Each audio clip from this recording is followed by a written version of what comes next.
사는 것과 영원히 사는 것을 믿사옵나이다. 아멘.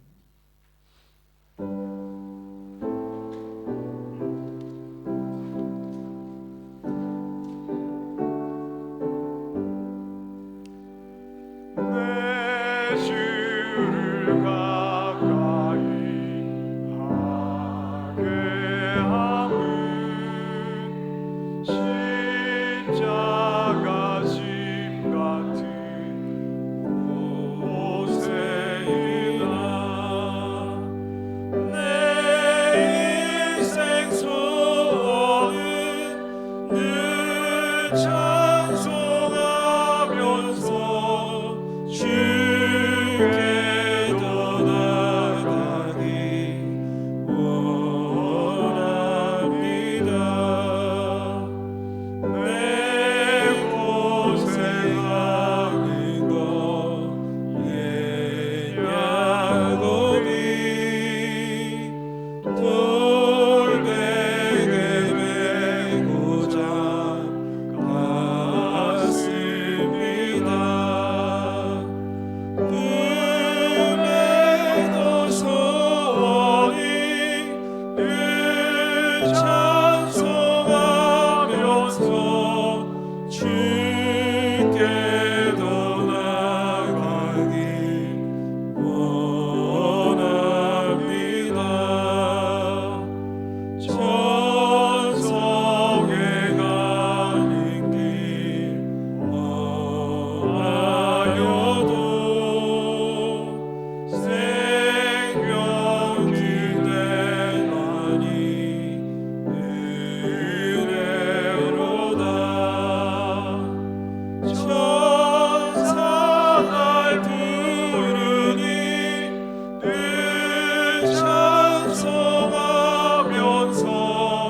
주께 떠나가기 원합니다.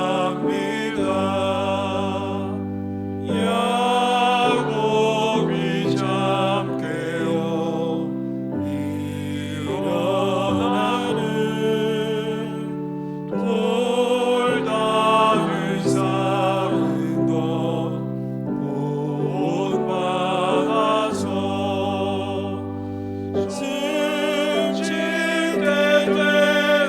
승진되도록 늘 찬송하면서 주께 떠나가기 원합니다.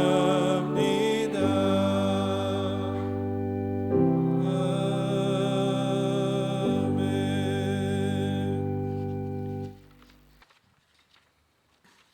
함께 기도하시겠습니다. 사랑과 은혜의 하나님 아버지, 모든 만물의 주인이신 전능하신 하나님과 원수되었던 저희들을 구원하시기 위해 하나님 스스로 죄인들을 위해 자신을 내어주시는 그 놀라운 사랑은 그 누구도 상상조차 할 수 없었으며 또한 한없이 황송하신 사랑이십니다.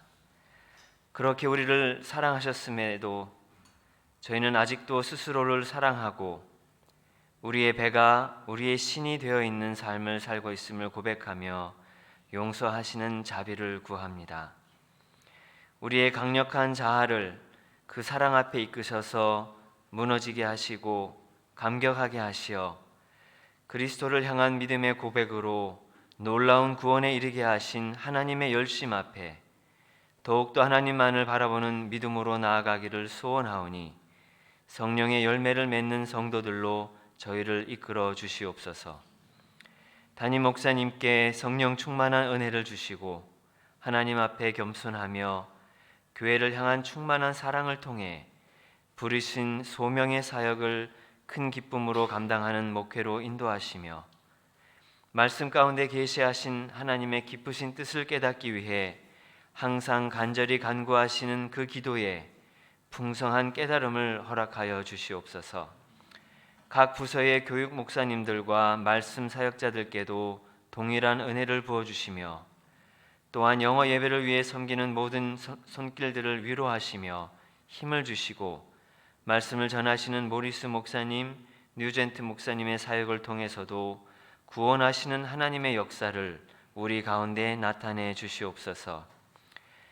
많은 생명을 앗아가고 많은 고통을 준 코로나 바이러스는 교회 안에서도 성도를 향한 원치 않는 의심을 주었고 우리를 움츠러들게 하였고 지금까지도 교회 안에 필요한 많은 모임과 교제의 형태가 제한된 상태입니다.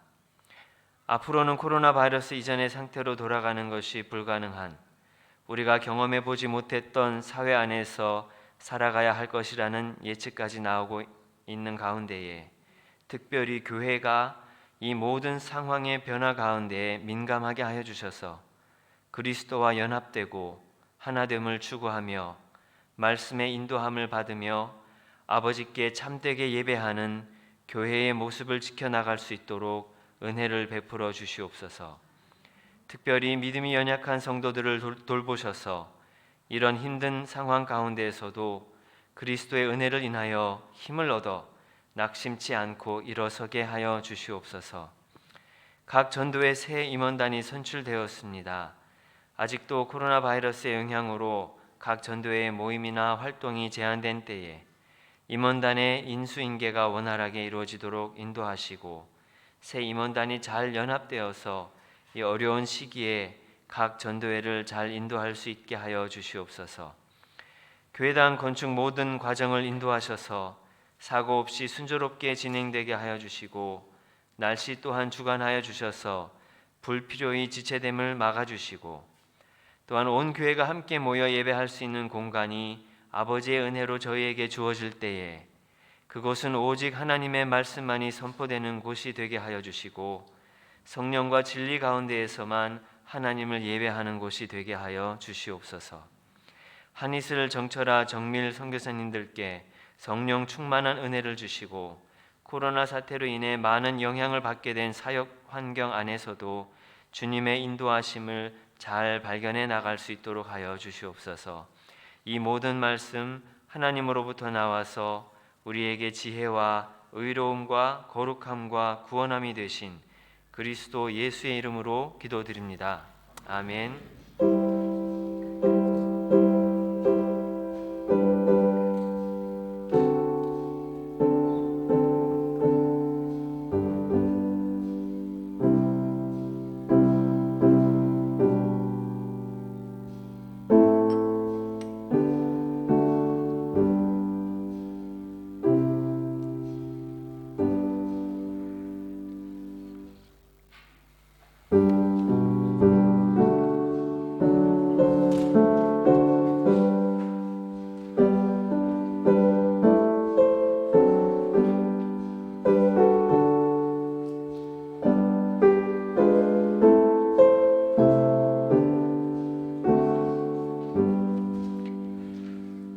하나님을 예배하는 가운데 물질을 드리며 주님을 향한 우리의 진실함을 고백할 수 있는 시간 주심을 감사합니다.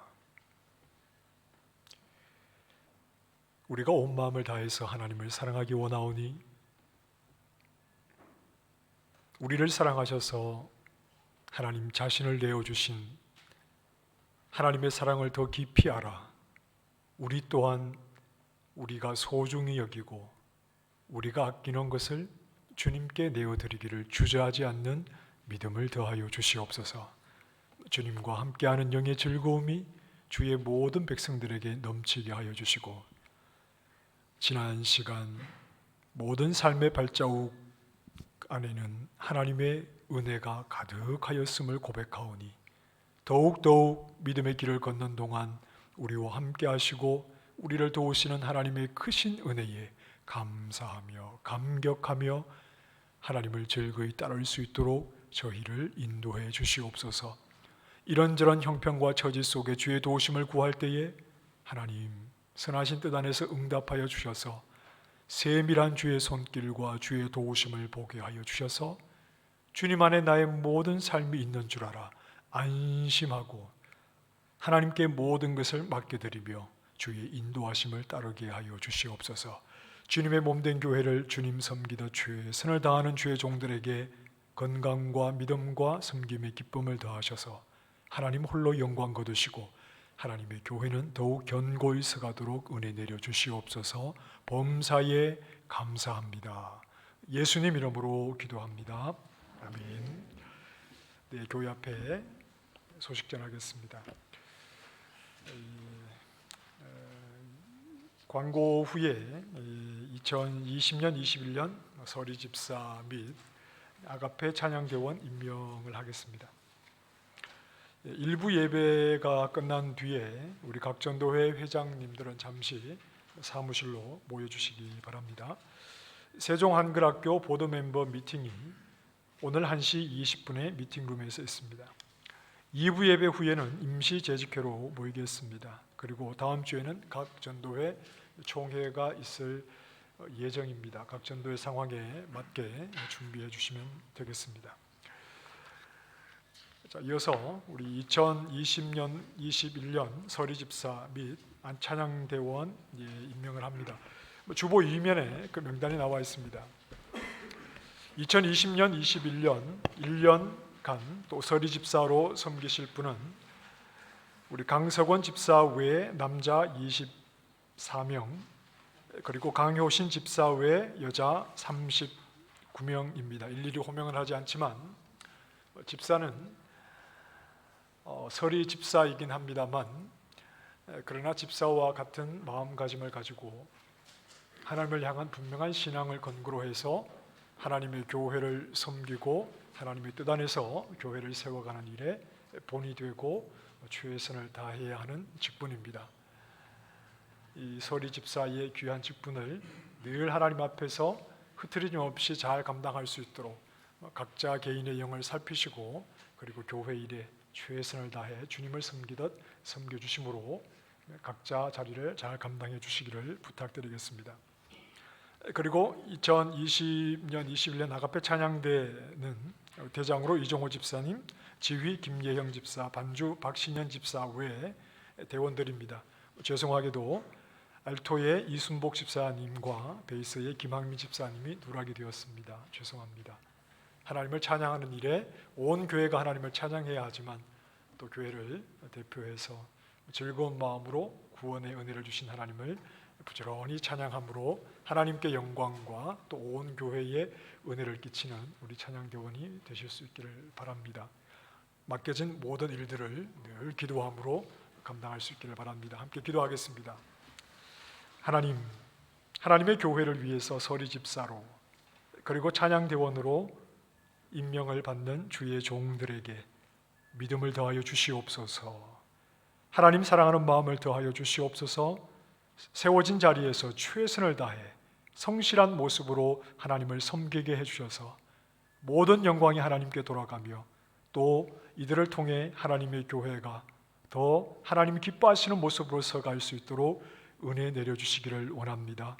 하나님 맡기신 자리에서 주어진 일들을 감당하며 부족함이 없도록 하나님 앞에 간구하며 주의 도우심을 구할 때에 하나님께서 함께하여 주심에 맡겨진 일을 감당하는 것이 부담이요 힘든 시간이 아니라 오히려 하나님의 은혜를 더 깊이 누리는 시간들이 될 수 있도록 역사해 주시옵소서. 하나님 홀로 영광 거두시기 원합니다. 예수님 이름으로 기도합니다. 아멘.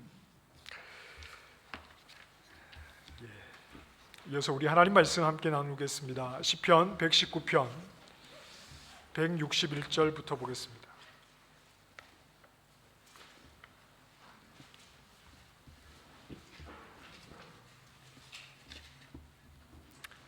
시편 119편 161절에서 168절까지의 말씀입니다. 한 절씩 나누어서 말씀을 보겠습니다. 고관들이 거짓으로 나를 핍박하오나 나의 마음은 주의 말씀만 경외하나이다.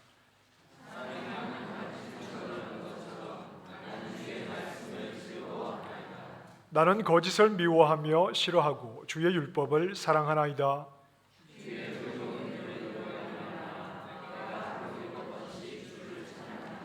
주의 법을 사랑하는 자에게는 큰 평안이 있으니 그들에게 장애물이 없으리이다.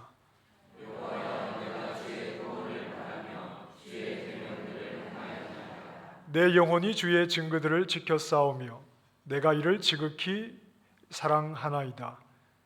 내가 주의 법도들과 증거들을 지켰사오니 나의 모든 행위가 주 앞에 있음이니이다. 아멘. 우리 옆에 계신 분들과 인사 한번 나누십시다. 주님의 사랑으로 사랑합니다. 네, 주님의 사랑으로 사랑합니다. 제가 요즘 좀 설교를 조금 길게 하고 있습니다. 그 이유는 일단 찬양대가 없고, 그리고 예배를 드리고 점심 식사가 없어서 예배만 훌쩍 드리고 가셔야 되는데 한 50분 예배 드리고 끝낼 수는 없잖아요. 그래서 제가 조금, 그래봐야 조금 길게 합니다. 네, 오늘도 그렇게 하겠다는 말이겠죠? 네, 그렇게 길지는 않습니다. 불편하시면 일어서셔도 되고.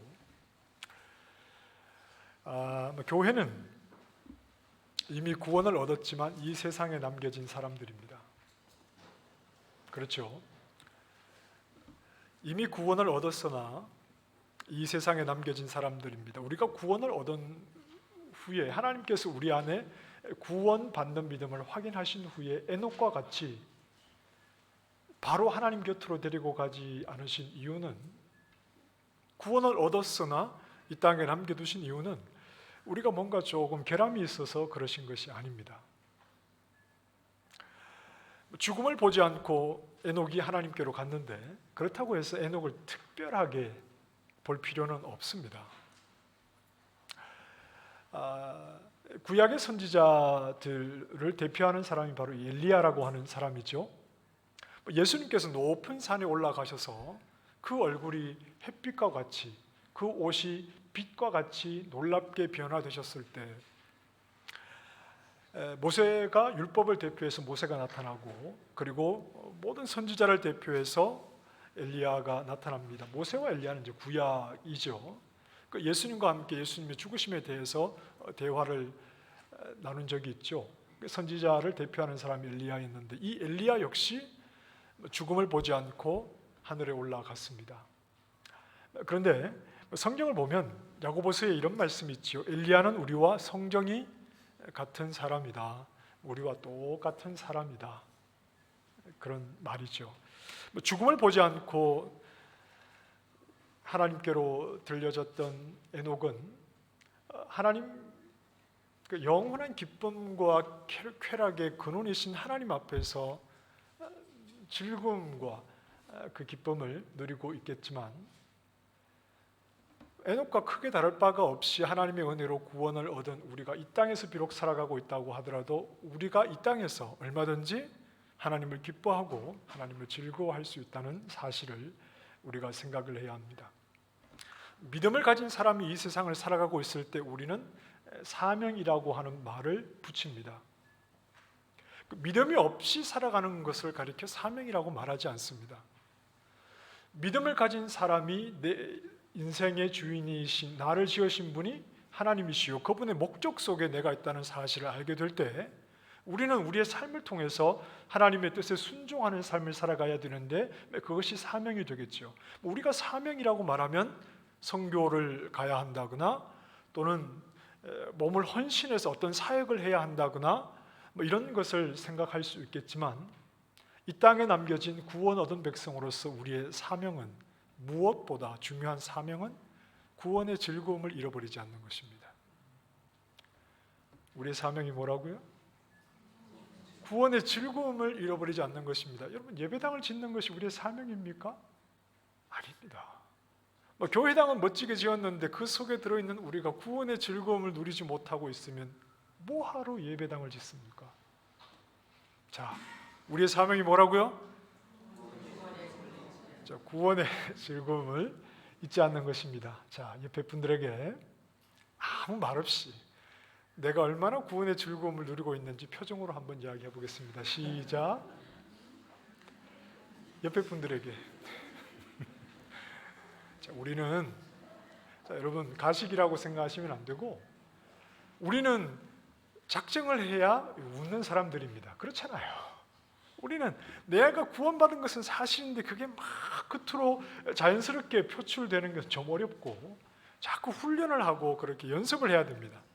그래서 희죽희죽 거울 앞에서도 좀 웃으시고, 자, 옆에 분들에게 난 구원의 기쁨을 잃지 않고 있습니다 하는 마음으로 옆에 분들을 향해 다시 한번, 자, 구원의 즐거움을 한번 보여보십시다. 예, 참 이렇게 어색해서요. 그렇죠? 사도 바울은 이방인의 사도가 되어서 많은 고생을 하며 복음을 전했죠. 매를 많이 맞았고, 또 사람들이 그를 죽이려고 돌을 던져서 거의 죽은 것으로 생각할 정도로, 사도 바울이 제 얼굴처럼 이렇게 멀끔했을까요? 제 얼굴도 뭐 멀끔한 얼굴은 아니지만 아닙니다.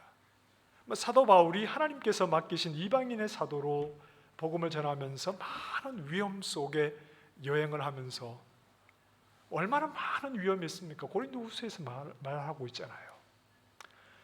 그 몸에 이래저래 많은 상처들, 그 상처들을 보면서 사도 바울이 참 성실한 충직한 하나님의 사역자였구나 하는 것을, 그렇게 사명을 감당했구나 하는 것을 확인할 수 있겠습니다만, 이제 그의 사역이 거의 마무리되어 가고, 힘들게 사역을 했는데 그 사역을 마치고 편안하게 지내는 것이 아니라 로마 감옥에서 이제 그의 인생의 막바지가 보이는 그 시점에서 빌립보 교회에 편지를 보낼 때, 주 안에서 항상 기뻐하십시오. 내가 다시 말하니 기뻐하십시오. 바울이 그 마음속에 오랜 사역을 통해서 얼마나 많은 어려움이 있었는가, 몸에 상처가 난 것을 보고 있는 것만이 아니라 그 마음속에 여전히 그 힘들고 어려운 시간을 지났지만 여전히 그 마음속에 기쁨을 구원할 만큼 자기 안에 하나님 주신 구원의 기쁨을 잃지 않고 있다는 것이, 그가 끝까지 하나님의 귀한 사명자로 살았구나 하는 것을 우리에게 말해주죠. 우리에게 구원은 하나님의 은혜로 임하는 것입니다. 그렇죠?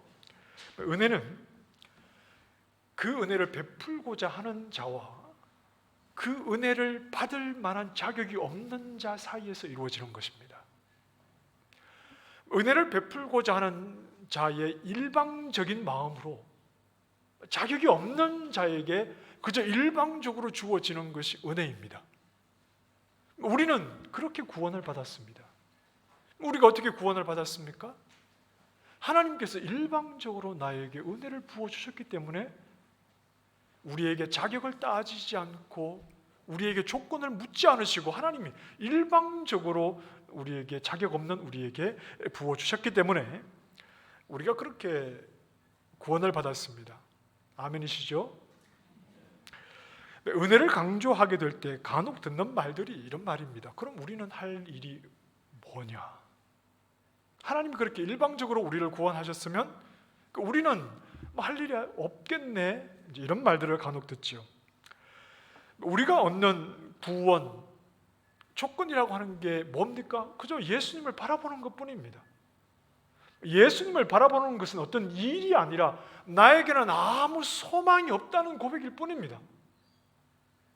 예수님을 바라볼 때 그 믿음을 보시고 우리를 구원하셨죠. 우리를 구원하시기 위해서 어떤 일도 우리에게 남아있지 않습니다. 하나님이 다 하셨죠. 그렇죠? 하나님이 다 하셨습니다. 99%가 아니라 100% 하나님이 다 하셔서 우리를 구원하셨습니다. 그 아들 예수를 대신 보내셔서 우리의 죄값을 대신 받게 하심으로 이미 모든 죄의 값은 지불이 된 것이죠. 완불이 되었습니다.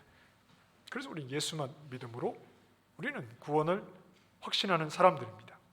자, 그럼 우리는 구원을 순 공짜로 받는 것입니까? 공짜라는 표현이 좀 그런가요? 우리는 구원을 순 공짜로 받는 것입니까? 아닙니까? 맞습니다. 여러분, 구원을 얻기 위해서 뭐 값을 지불하셨나요? 구원은 순 공짜로 받는 것입니다. 자, 다시 한번 옆에 분들에게 구원의 즐거움을 가지고, 구원은 순 공짜로 받는 것입니다. 시작.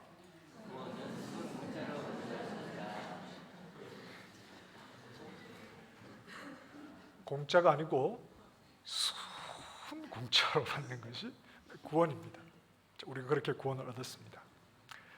자, 우리가 간혹 오해하는 것은 믿음 생활의 끝이 내가 받은 구원을 확인하는 것이라고 생각하는 것은 우리의 오해입니다. 믿음의 끝이, 우리가 믿음 생활을 하고 있는데 믿음 생활의 끝이 내가 구원을 받았는지를 확인하는 것에 있다고 생각하는 것은 오해입니다. 교회를 구원받기 위한 사람들이 모였다고 생각을 하는 겁니다. 구원을 받기 위해서 열심히 부지런히 최선을 다하게 될 때 우리에게 구원이 주어진다고 생각을 한다면 그런 교회에 무슨 기쁨이 있겠습니까? 여러분, 시험을 앞두고 있는 사람이 웃는 거 보셨습니까? 중요한 시험일수록 시험을 앞두고 있으면 긴장감을 가지게 됩니다. 긴장하는 사람은 웃지 않습니다. 한국의 고3들이 수능 시험을 치르잖아요. 인생에 정말 중요한 시험인데 수능을 치르는 수험생이 있으면 온 집안이 숨도 제대로 못 쉽니다. 1년 동안 막 마음 놓고 막 이렇게 떠들고 웃고 하는 것도 그 눈치 보느라, 수험생 눈치 보느라 온 가족이 그렇게 힘든 시간을 보내죠. 교회가 그런 데입니까? 구원이라는 내 인생의 끝과 그리고 영원을 결정짓는 그 중대한 문제를 앞두고 구원을 얻기 위해서 온갖 긴장감을 가지고 서로 경쟁하듯이 구원을 받기 위해서 달려가는 곳이 교회인가요? 구원 얻기 위해서 우리가 모여 있습니까? 아니죠. 교회 출발은 구원하는 복음에서부터입니다. 구원하는 복음을 우리가 듣고 구원을 얻은 자들이 모인 곳이 교회입니다. 이미 구원을 얻은 자들이 모인 곳이 교회입니다. 그래서 사실 교회 안에서는 웃음과 기쁨과 즐거움이 막 끊임이 없어야 돼요. 이미 시험이 끝났어요. 이미 합격입니다. 어떻게 해요?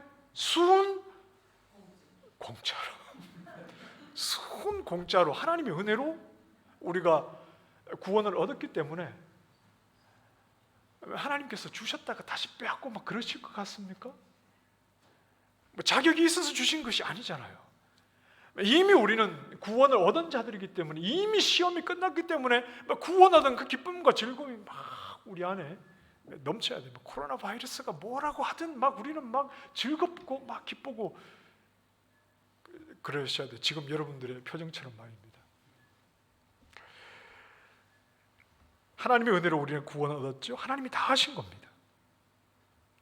거기에 요즘 표현으로 1도 보탠 것이 없지요. 우리의 구원에 1도 보탠 것이 없습니다. 여러분, 자, 생각해 보십시다. 은혜로만 구원을 얻는 것은 정확히 맞는 말입니다. 정확히 맞는 말입니다. 그런데 하나님의 은혜를 말하면서 그럼 나는 은혜로 구원받았으니까 하나님이 다 하셨으니까 나는 아무것도 할 일이 없네 이렇게 생각하는 것은 하나님께서 우리에게 은혜를 베푸실 때 그 은혜가 의도한 바가 있다는 사실을 모르기 때문에 그렇습니다.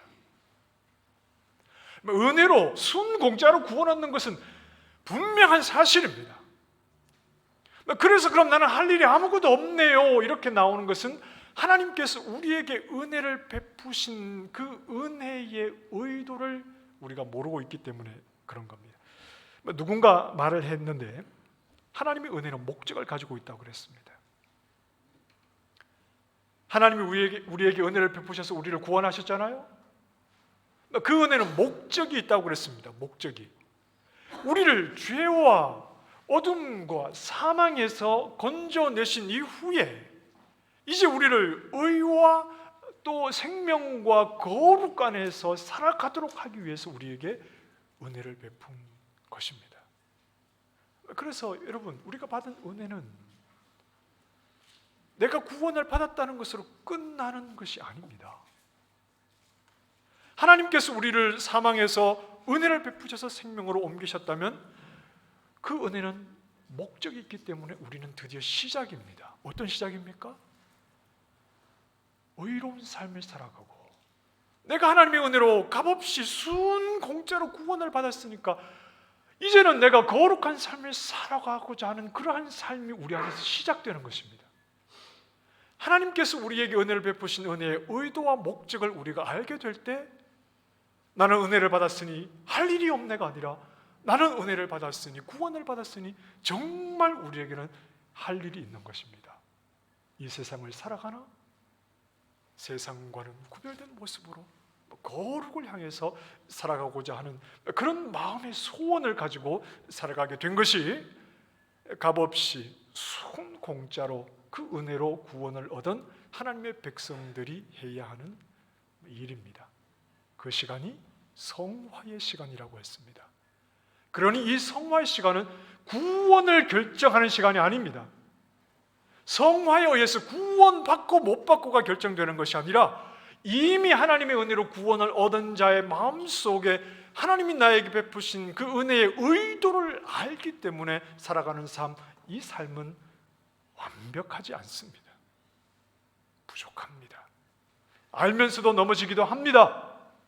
그러나 구원이 취소되는 것이 아니라 옳지 않았지, 그렇게 사는 것은 하나님이 기뻐하지 않는 삶인데 이렇게 계속해서 우리의 부족함 속에서 어떻게 사는 것이 하나님 기뻐하시는 삶인가를 확인하며 나아가게 되는 이런 삶을 통해서 우리는 이러한 성화의 시간을 통해서 이미 우리에게 허락된 영화로 나아가게 되는 것이죠.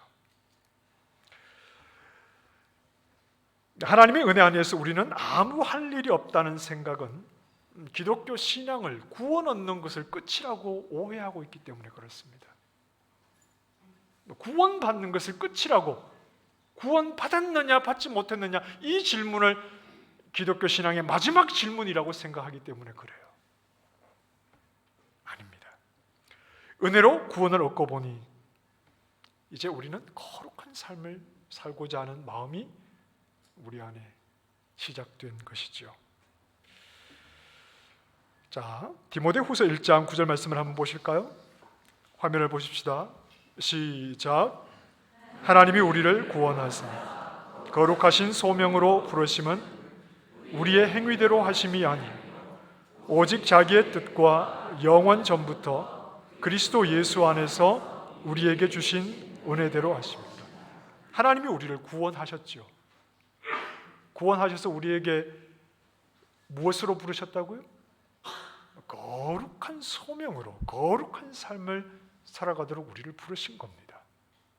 이렇게 우리에게 구원하신 것은 그리스도 안에서 우리에게 주신 은혜대로 우리를 부르셔서, 그 은혜로 부르셔서 거룩함에 대한 소명을 가지고 살아가게 하시는 겁니다. 거룩을 살아가는 이유는 내 안에 구원의 기쁨이 있기 때문에 그렇습니다. 하나님의 은혜로 구원하신 그 구원의 기쁨이 내 안에 있기 때문에 우리는 거룩한 삶을 살아갑니다. 이러한 삶을 살아가고 있는 사람이 시편 119편의 시인입니다. 자, 먼저 자신 안에 넘치는 감정들을 한번 살펴보실까요? 162절에 보면 나는 주의 말씀을 즐거워하나이다 그랬습니다. 그리고 163절에 주의 율법을 사랑하나이다. 164절 하루 7번씩 주를 찬양하나이다. 7번이라는 말의 의미를 아시겠죠? 언제나 하나님을 찬양하는 삶을 매일매일 살아가는 것입니다. 그리고 167절에 내 영혼이 주의 증거들을 지켜 싸우며 내가 이를 지극히 사랑합니다. 사랑합니다. 즐겁습니다. 찬양합니다. 끊임없이 하나님을 향해서 이런 감정들을 고백하고 있는 것입니다. 말이라고 하는 것은 누가 하느냐에 따라서 그 무게가 달라지죠. 맨날 휴대폰이나 들여다보고 있는 형을 향해 동생이 휴대폰 그만해 맨날 말해봐야 소용이 없습니다.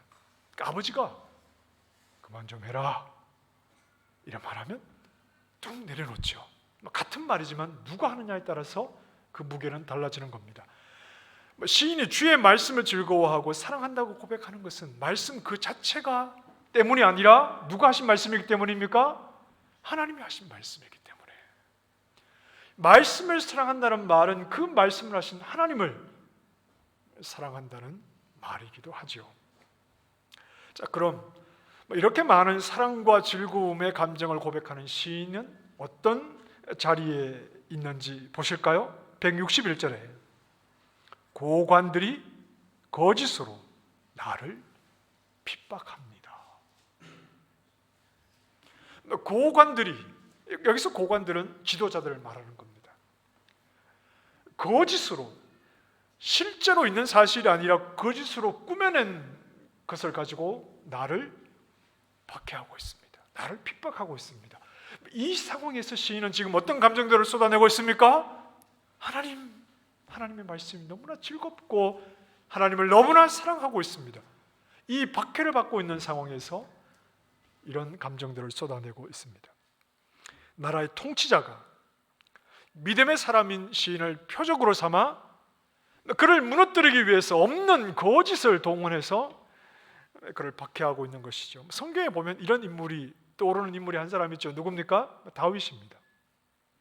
사울 왕이, 한 나라의 왕이죠, 모든 권력을 동원해서 쥐잡듯이 지금 다윗을 찾고 있는 상황입니다. 잘 훈련된 군대를 데리고 다니면서, 그리고 나라의 모든 사람을 스파이로 심어놔서 다윗이 그림자만 보여도 바로 왕에게 고하도록, 이런 상황에서 다윗이 뭘 잘못했죠? 사울 왕을 넘어뜨리려고 뭔가 음모를 가졌습니까? 쿠데타를 일으키려고 했습니까? 다윗이 했던 것이라고는 하나님의 능력으로 골리앗을 쓰러뜨리고 가는 곳마다 하나님의 능력으로 주시는 승리를 가져왔을 뿐입니다. 뭘 잘못했죠? 다윗이 이런 핍박을 받는 시간이 찾아온 때가 하나님께서 그를 왕으로 삼으시려고 기름을 부으신 이후라는 것을 생각을 해야 합니다. 어린 다윗에게 기름을 부어 왕으로 삼으시기로 결정을 하시고 그에게 기름을 부으셨을 때 여호와의 영에 크게 감동이 되었다라 그랬습니다. 다윗이 지금 왕과 온 나라에 쫓기고 있는 이 숨막히는 누군가에게 뒤쫓긴다는 것은 정말 숨막히는 상황인데, 그런 자리가 누가 함께 하시는 자리입니까? 하나님의 영이, 여호와의 영이 다윗과 함께하고 있는 시간이었습니다. 핍박을 받는 시간이 오래되면서 다윗은 흔들렸습니까? 한 번쯤은 하나님을 향해서 원망과 불평의 말을 쏟아낸 적이 있습니까?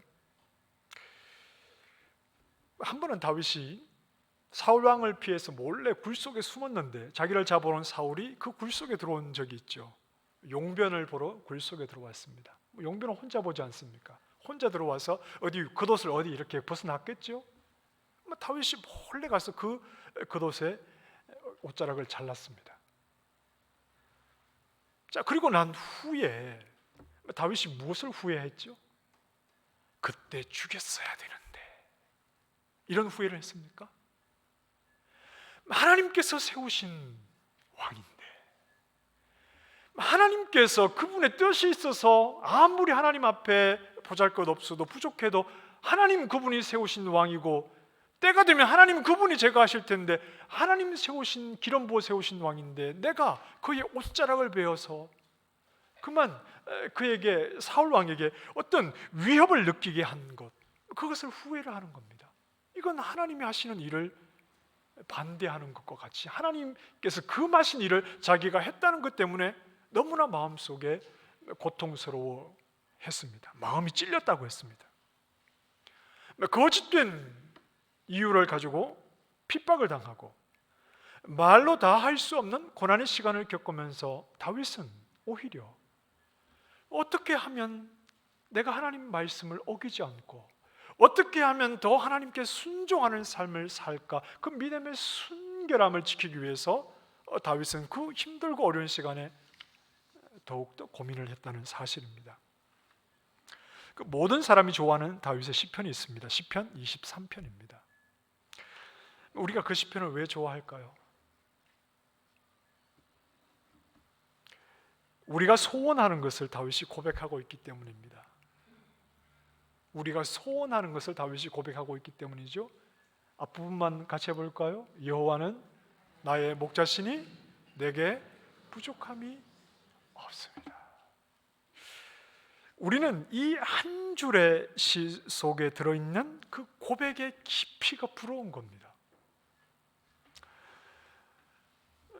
우리의 삶이 좀 힘들고 어려운 것은 좀 부족하기 때문에 그렇잖아요. 살다가 보면 부족한 것 때문에 힘들고 불안할 때가 종종 있습니다. 때로는 돈이 좀 부족하고, 때로는 건강이 부족하고, 그러면 불안하지요.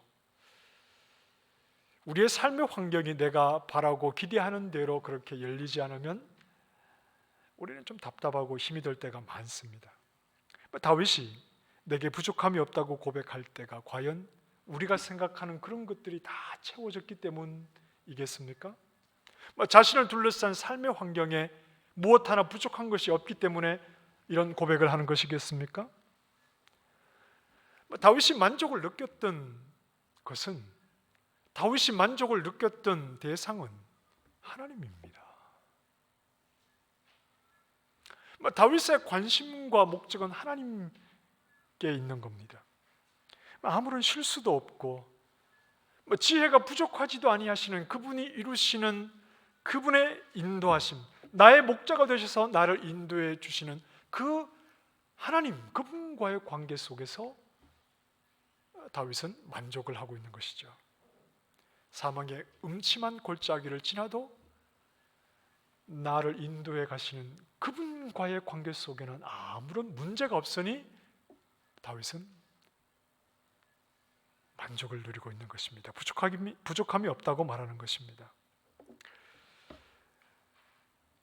우리가 하나님을 부르는 이유는 하나님이 아닐 수 있습니다.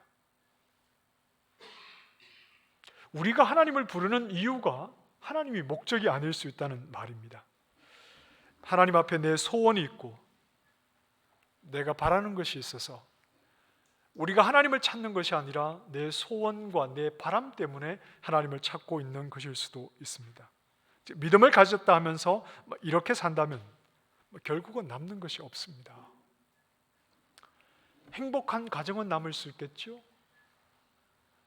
때로는 어떤 많은 재산은 남을 수 있겠죠. 그러나 영원한 생명으로는 나아가지 못할 것입니다. 그런 물질적인 것을 가지고 영생으로 나아가는 것은 아니기 때문에 그렇습니다. 내가 하나님을 부르지만 내가 바라는 것이 있고 내가 소원하는 것을 얻기 위해서 하나님을 부르고 있다면 그런 것을 가지고는, 그 정도의 상태로는 거룩하신 하나님, 영생으로 나아가기는 어렵습니다. 우리의 일생을 지불해서 반드시 얻어야 하는 것은 한 분밖에 없습니다. 하나님입니다. 우리의 일생을 지불해서 우리는 하나님을 얻어야 합니다. 내 집 장만하느라 정신없이 살다가 보면 어느덧 40입니다. 아이들 다 키우고 나면 어느덧 50입니다.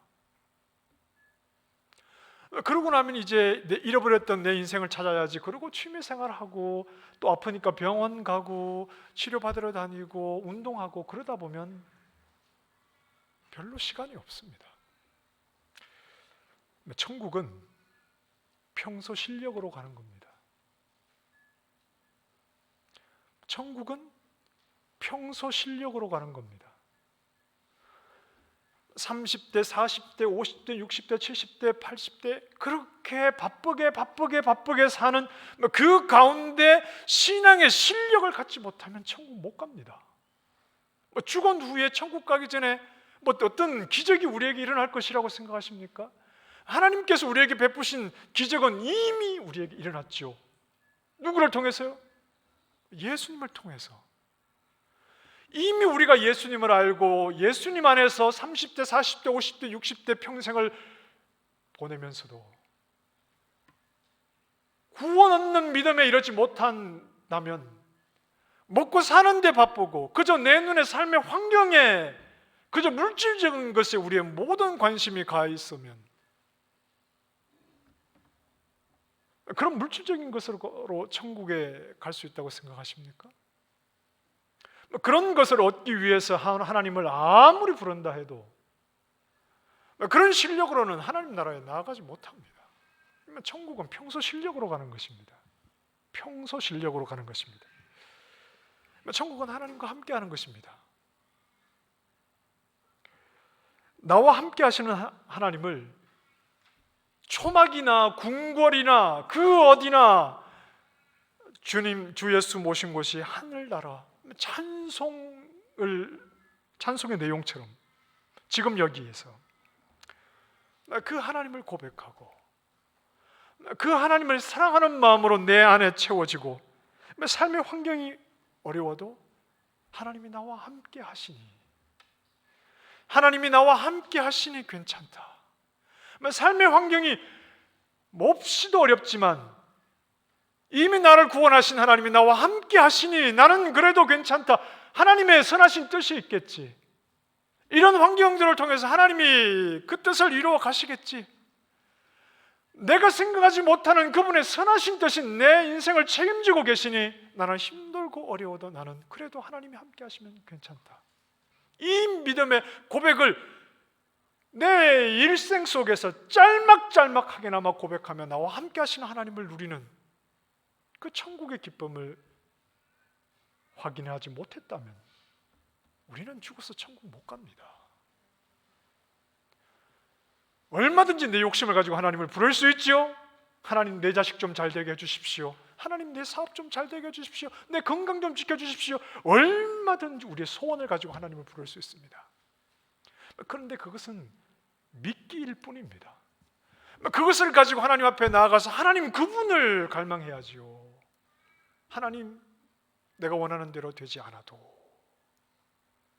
하나님이 나를 사랑하고 계시고 내 뜻대로 되지 않아도 하나님이 열심히 내 안에서 그분의 하나님의 일을 이루어가고 계시니 하나님 그래도 저는 힘들지만 괜찮습니다. 하나님을 사랑합니다. 하나님을 신뢰하고 하나님께 제 모든 것을 맡겨드리겠습니다. 이렇게 함께 하시는 하나님을 고백하지 못한다면 이 세상에서 천국을 누리지 못했는데, 평소에 천국을 누리지 못했는데 어떻게 천국을 가지요?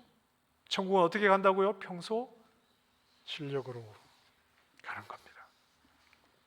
천국은 하나님의 영광으로 가득한 곳입니다. 하나님으로 가득한 곳입니다.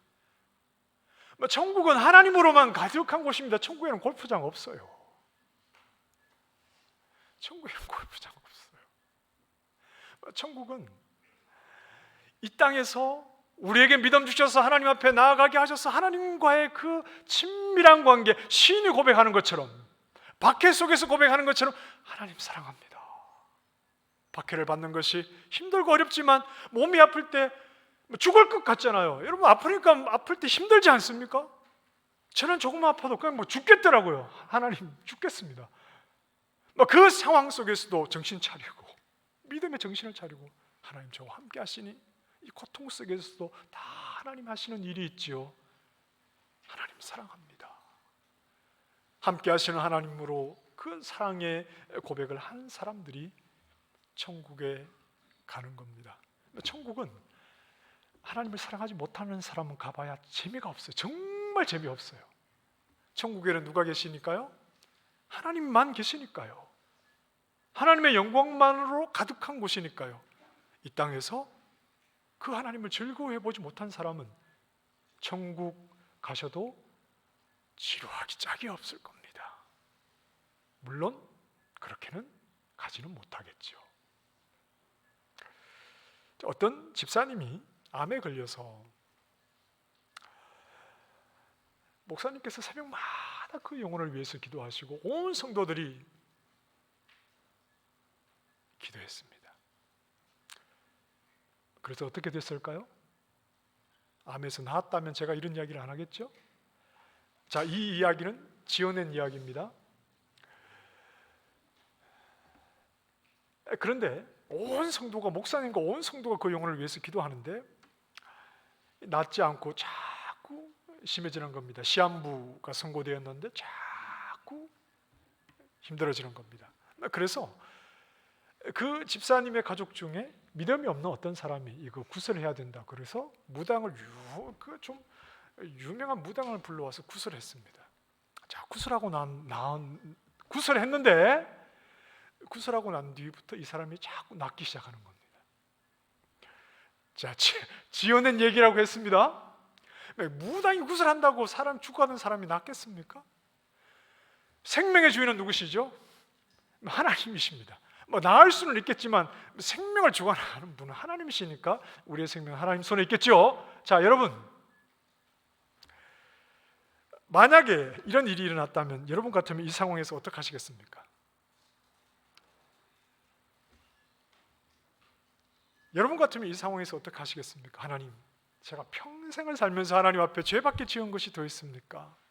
그런데 제 인생의 마지막에 하나님께서 저에게 이런 병을 주셔서 하나님 앞에 정말 낮은 모습으로 모든 죄를 회개하고 내 인생의 마지막을 하나님 정말 의지할 분은 하나님밖에 없습니다. 하나님 저를 불쌍히 여겨주십시오 하고 제 인생을 이렇게 하나님 앞에 정리하려고 하는데 그놈의 무당이 구슬하는 바람에 제 병이 나았습니다. 하나님, 어찌하여 저를 시험하시나이까? 저를 죽여주시옵소서. 이렇게 가시겠습니까? 아니면 그 시간 이후로 무당을 따라가시겠습니까? 고민되십니까? 교회의 역사에는 순교가 있어 왔습니다. 하나님이 순교를 허락하시는 이유가 뭡니까? 언제나 하나님께서 우리를 편안한 자리, 안정된 자리로만 인도하시지는 않는다는 겁니다. 순교의 피를 흘리는 자리에서조차도 오직 하나님 한 분으로만 만족하는 사람이 있어 왔다는 말이죠. 순교를 하는 그 자리에서조차 오직 여호와 하나님 한 분만으로 만족하는 사람이 있었다는 말입니다. 편안할 때는 누구나 다 주를 위해 죽겠다고 말합니다. 그러나 고난이 오고